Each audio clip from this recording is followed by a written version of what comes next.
Hello my dear students, how are you all.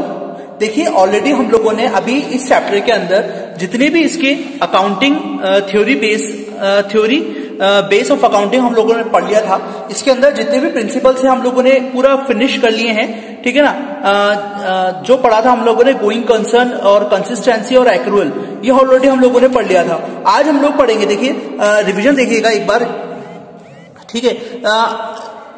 Revision time accounting principles के अंदर हम लोगों ने देखा कि अकाउंटिंग के अंदर कंसेप्ट जो होते हैं उसके अंदर हम लोग अजम्पशन करते हैं, जो कि अजम्पशन होते हैं हमारे 3 बेसिस के ऊपर, ठीक है, जो कि है हमारा गोइंग कंसर्न, कंसिस्टेंसी और एक्रूअल।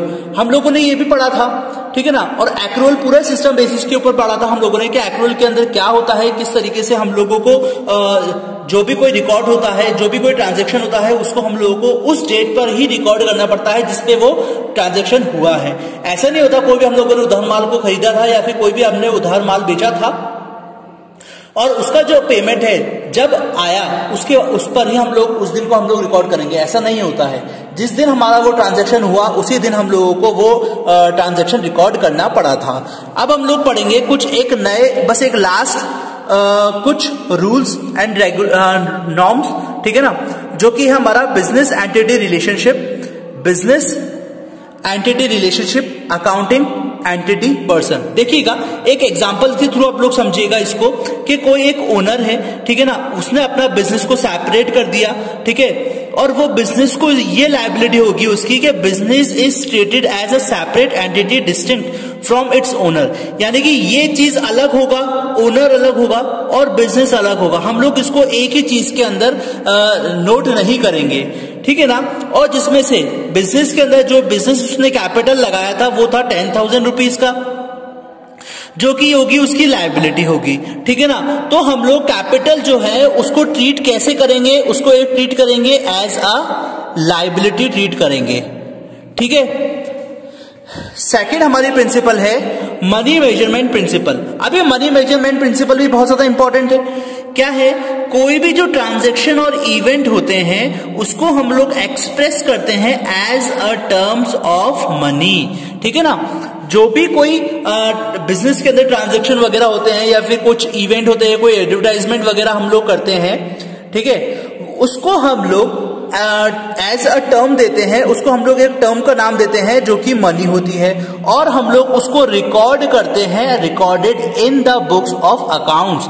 हम लोग उसको अकाउंट्स की बुक के अंदर रिकॉर्ड करते हैं as a term of money. इस चीज का भी याद रखिएगा।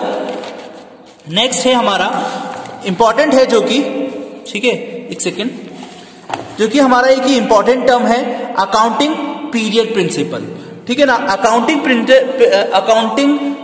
पीरियड प्रिंसिपल क्या होता है,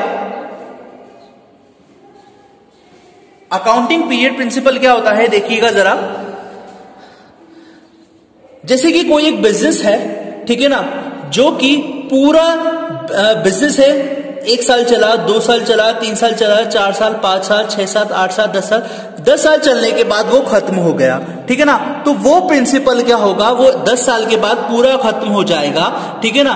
10 साल के बाद पूरा खत्म नहीं होगा, हाँ खत्म हो जाएगा। तो जिससे कि क्या करेगा वो बिजनेस 1 साल बाद, दूसरे साल बाद, तीसरा, चौथा, पांचवा, छठा, सातवां, वो साल बाद वो क्या करेगा, वो एक ट्रांजेक्शन को रिकॉर्ड करेगा, ठीक है ना, जो कि 1 साल के अंदर उसको ये चीज पता करेगा, उसको टुकड़ों में बांट देगा, ठीक है ना। पूरे 10 साल के अंदर 1 साल के हर साल में वो क्या करेगा, प्रॉफिट एंड लॉस को कैलकुलेट करेगा। यानी कि ये जो चीज होती है, बिजनेस जब भी स्टार्ट होता है और वो बिजनेस जब भी खत्म होगा तो वो बिजनेस क्या होगा, बिजनेस की लाइफ होगी, लाइफ ऑफ बिजनेस, ठीक है ना, वो बिजनेस की लाइफ होगी, ओके।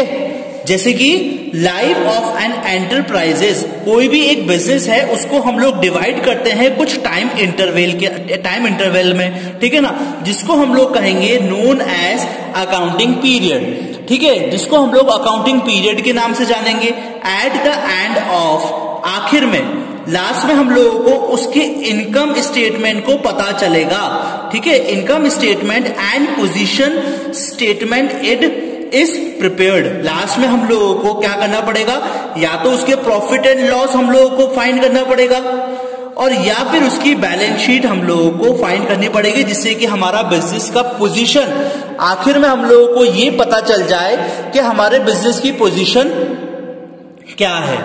ठीक है, एक बार वापस से समझिएगा, पूरे 10 सालों के अंदर हम लोगों ने जो भी कोई बिजनेस करा है उसको हम लोग डिवाइड कर देते हैं कुछ पीरियड्स के अंदर, ठीक है ना। और कुछ पीरियड में डिवाइड करने के बाद हर साल, जैसे कि हमारा ये साल है पूरा 2001, 2002, 2003, 2004, 2005, 2006, 7, 8, 9 और 10, ये 10 साल हमारा कोई बिजनेस चला है। तो 2001 से 2002 के बीच में जो भी कोई पूरा साल में हमारे बीच में प्रॉफिट हुआ है, लॉस हुआ है, इनकम हुई है, एक्सपेंडिचर हुआ है ना, एडवर्टाइजमेंट पे लगे हों, चाहे वो खर्चे कुछ सैलरी पर देने में लगे हुए, कुछ प्रॉफिट हम लोगों को मिला हो, तो वो सारा का सारा कैलकुलेशन किया जाता है हर साल के अंदर। तो वो 10 सालों के बाद हमारा जो हमें ये पता चलता है कि हमारे जो पूरा प्रॉफिट हुआ है बिजनेस के अंदर या फिर लॉस हुआ है।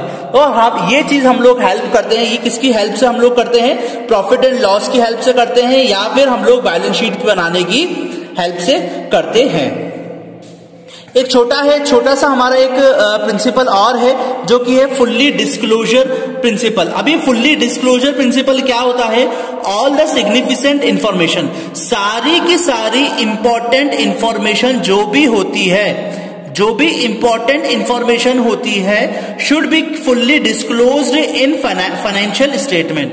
उसको पूरी की पूरी हम लोगों को बतानी पड़ती है, ठीक है ना। कोई भी चीजें हो रही हो उसको हम लोगों को बताना पड़ता है फाइनेंशियल स्टेटमेंट के अंदर। एग्जाम्पल ले लें, जैसे कि example containing liability is shown as footnote और to the balance sheet. Balance sheet के लास्ट के अंदर फुटनोट हम लोगों को बताना पड़ता है ना। जो भी चीजें लॉस हो रही है या फिर प्रॉफिट हो रहा है वो हम लोगों को बताना पड़ेगा, फुल्ली डिस्क्लोज करना पड़ेगा। ये प्रिंसिपल हमें बताता है। जैसे कि ये जो प्रिंसिपल होता है, डिस्क्लोज मतलब होता है बताना। एंटिसिपेटेड लॉसेस जो होते हैं, ठीक है ना, जो कि फ्यूचर में होने वाले हैं आपके, वो लॉसेस आपको बताने पड़ते हैं, डिस्क्लोज करने पड़ते हैं हमारे इस प्रिंसिपल के अंदर। अकाउंटेंसी के अंदर ये भी बहुत ज्यादा इंपॉर्टेंट है कि हमें पता है कि फ्यूचर के अंदर सपोज करें कोई एक व्यक्ति है, ठीक है, जैसे कि आप देखिएगा, जैसे कि ये पर्सन है हमारा राम, है ना, और ये आप हैं। आपने इसको 10,000 रुपए का माल दिया, ठीक है ना। अब वो 10,000 रुपए का माल लेने के बाद हम लोगों को ये पता चलता है कि यार इसने 10,000 रुपए का माल ले लिया, ठीक है ना। अब 10,000 रुपए के माल लेने के बाद हमें ये कुछ प्रॉब्लम होती है, हमें ये लगता है कि यार ये 10,000 रुपए का माल नहीं दे पाएगा, ठीक है ना, या फिर वो 9,000 रुपीज का माल दे पाएगा, ठीक है ना। तो हम लोगों को ये चीज पता चलता है कि कुछ भी लॉस हो सकता है या फिर वो लॉसेस हो सकते हैं फ्यूचर के। तो हम लोगों ने ये अंदाजा लगा लिया कि यार ये शायद हमें 9,000 रुपए ही दे पाएगा, ठीक है ना। तो हम लोगों को ये चीज को भी नोट करके रखना पड़ता है, ठीक है ना, फाइनेंशियल स्टेटमेंट के अंदर, ताकि बैलेंस शीट के अंदर हम लोगों को ये भी पता चले कि हमारा ये जो है ये एंटिसिपेटेड लॉसेस के अंतर्गत हम लोग इसको लिखेंगे, राइट डाउन करेंगे। अब हमारा नेक्स्ट है हमारा मटीरियलिटी क्या होता है? वो मटीरियल मीन्स इंपॉर्टेंट टर्म। ये एक मटीरियल मतलब होता है, एक इंपॉर्टेंट टर्म होती है। Having significant effect should be disclose, जिसका एक बहुत ही ज्यादा सिग्निफिकेंट इफेक्ट होता है। जैसे कि इसको एक एग्जाम्पल के थ्रू मैं आप लोगों को समझाऊंगा, अच्छे से एग्जाम्पल के थ्रू आप लोगों को समझ में भी आ जाएगा।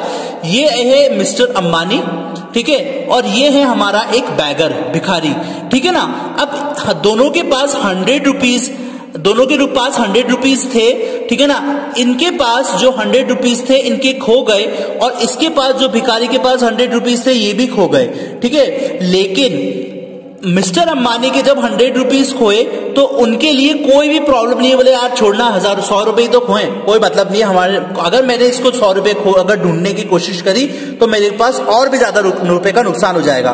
तो अंबानी क्या करते हैं, वो इसको छोड़ देते हैं। तो ये इनके लिए कोई भी मटीरियल नहीं है। लेकिन अगर बैगर के 100 रुपीज खो जाते हैं, ठीक है, तो वो बैगर को बहुत ज्यादा मटीरियलिटी, उसको बहुत ज्यादा प्रॉब्लम होगी, ठीक है। तो ये चीज इसके लिए एक मटीरियल होगा, ठीक है। जैसे कि हम लोगों ने कोई भी, हम लोग क्या करते हैं, इसको पैन परचेज करते हैं, तो ये हम लोग रिकॉर्ड करेंगे हमारी बुक के अंदर, ठीक है ना। तो ये हमारा मटेरियलिटी होगा। आई होप आप लोगों को मटेरियलिटी समझ में आया होगा, ठीक है ना। बहुत इंपॉर्टेंट था ये हमारा भी। लास्ट हम लोग करेंगे प्रोडियंस, ठीक है ना। ये प्रोडियंस या फिर कंजर्वेटिज्म जो होता है, ये भी बहुत ज्यादा इंपॉर्टेंट होता है, ठीक है। ये आप लोग बहुत ज्यादा ध्यान से समझिएगा। जैसे कि इसको भी एग्जाम्पल के थ्रू मैं समझाऊं कि आपका एग्जाम हुआ, ठीक है, आपका एग्जाम हुआ, आपका टेस्ट हुआ, आप हैं ये आपकी मदर हैं, ठीक है ना। आपकी मदर जो है, जब आप टेस्ट देके आप लोग घर पर जाएंगे तो आपकी मदर आपसे पूछेंगी कि बोलो बेटा आपका क्या नाम, आपके कितने नंबर आ सकते हैं, ठीक है। तो आपने बोला यार, आप हो गए बहुत ज्यादा प्रूडेंस, ठीक है ना। तो आपने अपने दिमाग में लगाया कि यार मेरे तो आ रहे हैं 90 मार्क्स, ठीक है, मेरे आएंगे 90 मार्क्स।